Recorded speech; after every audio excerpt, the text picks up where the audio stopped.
Alright, peace, peace, peace, beautiful soul. Welcome, and this is going to be your reading.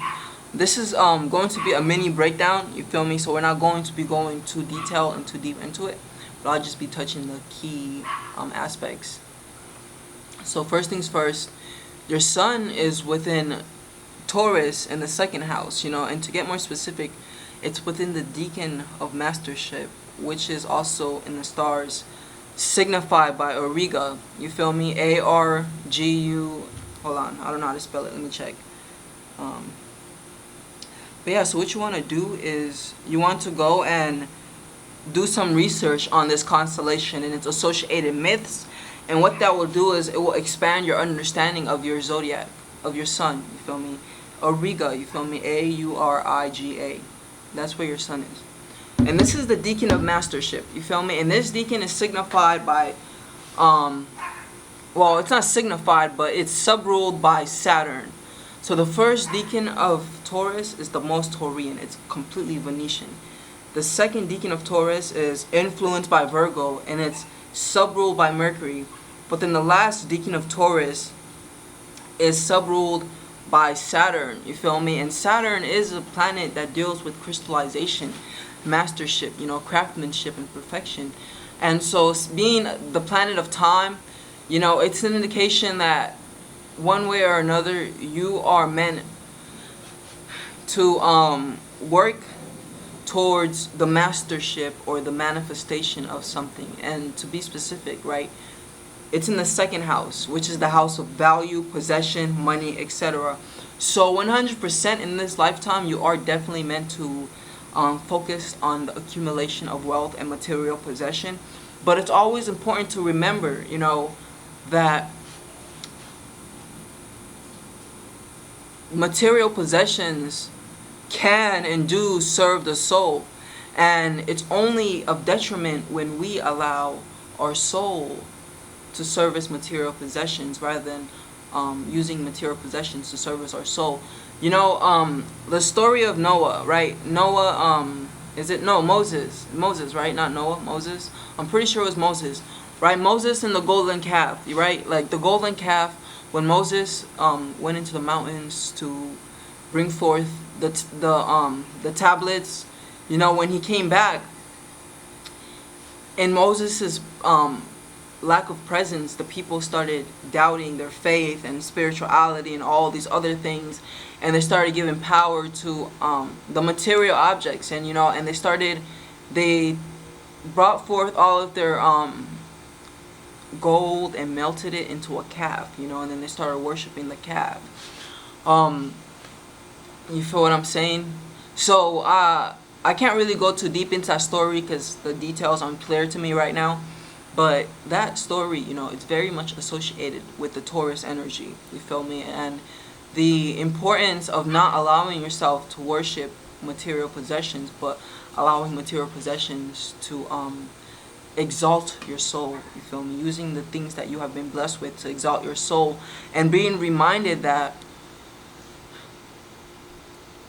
the things you have aren't so great because that aspect of you that brought forth what you have is a lot greater. It's a creative force, you feel what I'm saying? And when you worship material possessions, you cut yourself from that powerful source, you feel me? And you give yourself, not yourself, but you give power to the material possession. You give power to the dollar bill, for instance, you feel me? When you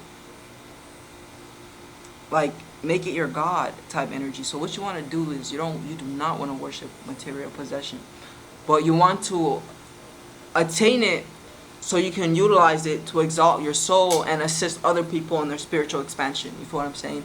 So that's your sun. And it's in the second house. And then we got your moon, you feel what I'm saying? Which is in Aries, moon in Aries within the 12th house.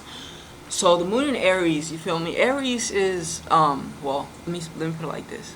So it's within the first decan of Aries, meaning that your moon is in the first degrees of Aries. You feel me? And this decan is signified by triangulum, which is a triangle.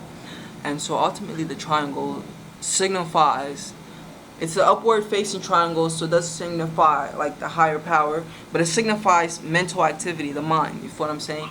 And Aries is a very mental sign, being the first sign, because everything stemmed from the thought, you feel me? And everything is thought, consciousness, whatever you want to call it. And Aries also rules the head, if you didn't know. And so within this decan, ultimately, it's all about learning to exalt your intellect and mind to a space where you can, like clockwork, influence others. You feel what I'm saying? Through the mind, through the power of your mind. Because Aries is not a follower; it's a leader. You feel me? And Aries, they have this ability to influence others. You feel me? But before they can influence others, it's like they in of themselves have to have cultivated their individuality, and our individualities are signified by our minds. You feel what I'm saying? But yeah, so it's also Moon in Aries, and it's within the 12th house. So 12th house is a house that deals with like the astral plane. It rules over spiritual entities, energies, and this is just it deals with other things as well. But just intuitively, I feel like those are the aspects I should cover. You feel what I'm saying? So first and foremost, Aries, damn. All right, fuck it. I'll just share this because like I'm going deep here. So Aries, is ruled by Mars. So that means your 12th house is Martian energy. And what that ultimately means is that there are aggressive, strife-orientated energies when it comes to your 12th house. You feel what I'm saying? In the 12th house, it also it's a karmic house, and it can be associated to your past lives. You feel me? And it's an indication that in the past, your past experiences, you went through some sort of strife, some sort of struggle, some sort of war, whatever it is. And it's still persisting, you feel me? Because the moon, it also signifies the soul and the mind in general. You feel what I'm saying? But yeah, so that's like your moon in Taurus.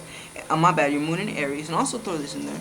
With that moon being in the 12th house, it makes you very tuned in to spiritual energies and spirits. You feel what I'm saying?